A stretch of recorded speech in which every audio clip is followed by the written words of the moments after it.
Hello, today I will be discussing a needs assessment that I completed at Methodist Hospital. A needs assessment is a process used by companies to determine priorities, make organizational improvements, or allocate resources. As an employee, you may see a strong need for change in a particular process at work. In most cases, immediate change is not always possible. Many times, organizations will have to go through the needs assessment review before actual steps can be taken. The reason for a needs assessment at Methodist Hospital is to focus on decreasing the amount of excess radiation exposure due to mishaps such as x-raying the wrong patient or the wrong body part on the right patient. Nowadays, technologists are forced to multitask due to high departmental demands. This often results in divided attention and possible mistakes. There is never an excuse for exposing a patient to unnecessary radiation. The rule of thumb is ALARA, which is an acronym for as low as reasonably achievable. This is fundamental to the principles of radiation protection. We should be striving to prevent those unfortunate mishaps. This is our number one priority. Next, I will review the results of the needs assessment survey. The population that participated in the survey consisted of 10 employees of the radiology department at Methodist Hospital. Following the review is a slide presentation created to give further in-depth insight to this topic.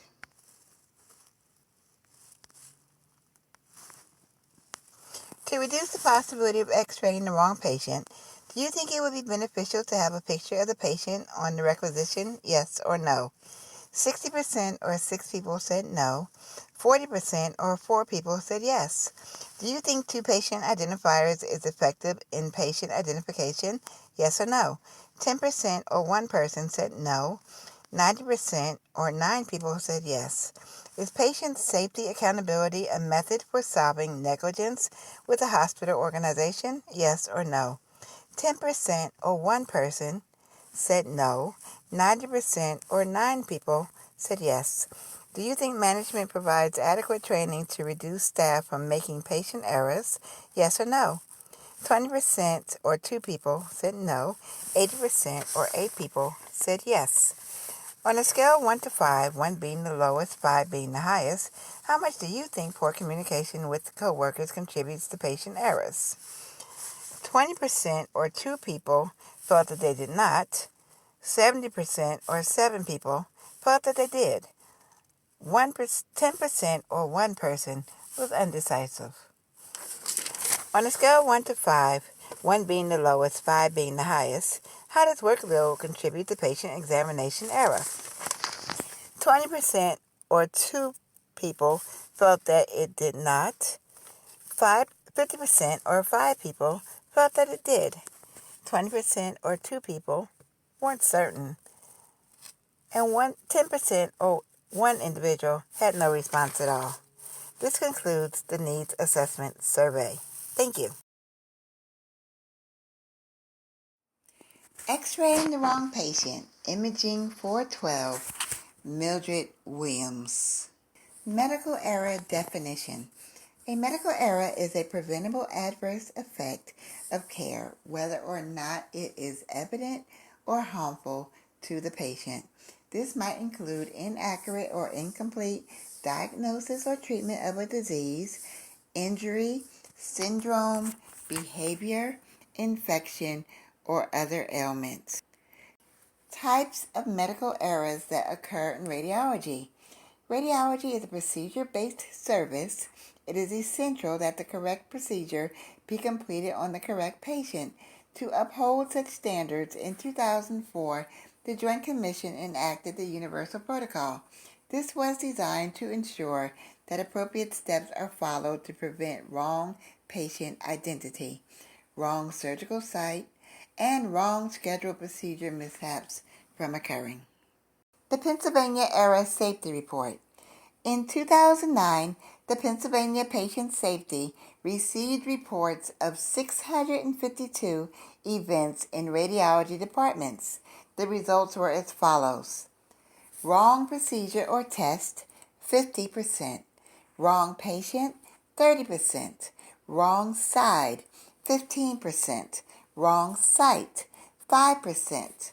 The involved procedures were radiography, 45%, computed tomography scan, 18%, mammography, 15%, MRI, 6%, ultrasound, 5%, state of Pennsylvania.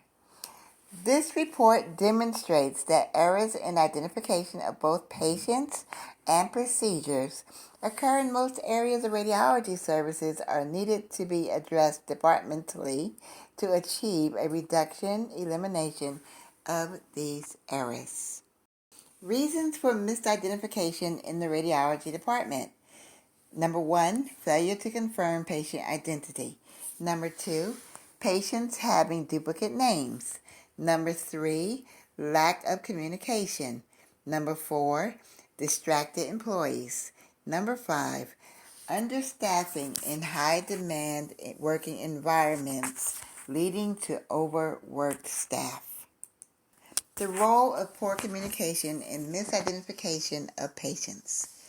Poor communication amongst patients and healthcare professionals is responsible for many preventable medical errors due to 1, passively not requiring patients to identify themselves by using two identifiers.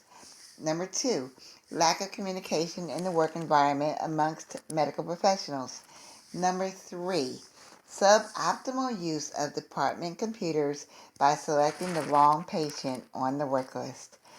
And number 4, unfortunately, poor communication may ultimately lead to unnecessary radiation exposure to patients. A picture is worth 1,000 words. Properly identifying patients is the first step in safety within healthcare systems. Improper identification can result in treatment errors.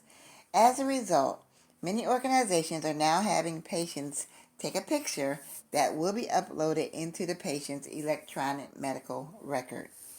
Cohort research has shown implementing images into a patient's chart has reduced the amount of misidentification of patients with both technologists and radiologists. Tips to avoid miscommunication. Avoid using room numbers or bed numbers to confirm the identity of a patient. The patient you are looking for may have been transferred to a different location. Number 2, require patients to verbally respond to questions. Avoid head nods as a confirmation of identity. And number 3, patients often misunderstand the name called.